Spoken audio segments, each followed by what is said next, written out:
په افغانستان کې تر وروستیو تحولاتو راوروسته ډیری هغه ساختمانونو چې نیمایي چارې یې ترسره شوي وي او نورې پاته وي اوس یې کارونه په ټپه درېدلي دي. په کابل ښار کې د دې ساختمانونو څښتنان او د ساختماني موادو پلورونکي وایي چې کارونه یې په ټپه ولاړ دي.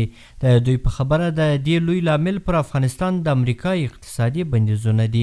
نوموړی ساختمان چې ته یادونه وکړه دا ساختمان کې مخکې تقریبا په حدود شپږ اتیا نه بره یعنې په لسګونو نفر کې مصروف او وروستی تحولات چې کوم په افغانستان کې راغلل دغه په سرمایه ګذارۍ بخش او انکشاف او اقتصاد باندې ډېر منفي تاثیرات واچول. نو د دغه له امله کومې پیسې چې کنګل شوې کومې راکړه ورکړه چې کنګل شوه د دغو پر اساس باندې بعضې پیسې بودیجه نه لري نفر نشي کولی چې روان ساختماني کارونه مخته یوسي او دغه یو ستر علت و چې مثال د پیسو کنګل کېدل ستر علت و چې مثال کارونه په ټپه ودرېدل.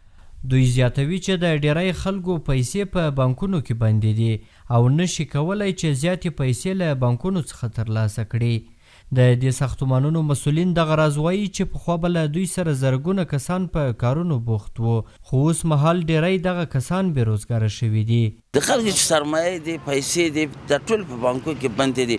مثلا که څوک 100 لکه ډالر هم لري هغه ته په هفته کې 100,000 افغانۍ ورکوي نو هغه د خپل کور مصرف وکړي که دی کاروبار باندې وکړي. نن سبا وخت کې ساختماني مواد هم ټول شونه قیمته دي ساختماني مواد هم ډېر قیمته شوي دي. د ساختماني موادو پلورونکي وایي چې ساختماني مواد قیمته شوي او ډیری خلک له همدې کبله هم نه غواړي چې خپل نیمه کارونه بیرته پیل کړي.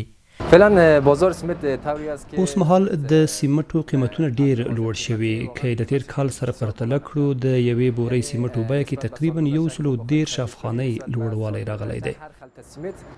تقریبا 130 افغانی افزایش پیدا کرده. د افغانستان د سرپرست حکومت ویان مرستیال بلال کریمي بیا له CMG سره په خبرو کې وویل چې په دې برخه کې د دوی هڅې پیل شوي او ډیر ژر به د بانکونو د ستونزو د حل ترڅنګ اړین اقدامات ترسره کړي.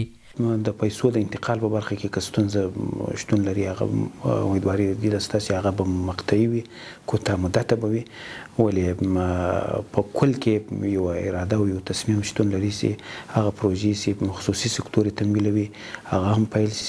خو بل خوا بیا تازه د سرپرست حکومت له لوري په ځینو سیمو کې د بیا رغونې کارونه پیل شوي دي او دغه راز سرپرست حکومت ویلي چې له خصوصي سکتور سره به هم په دې برخه کې اړینې مرستې وکړي. احسان الله کریمي CMG کابل.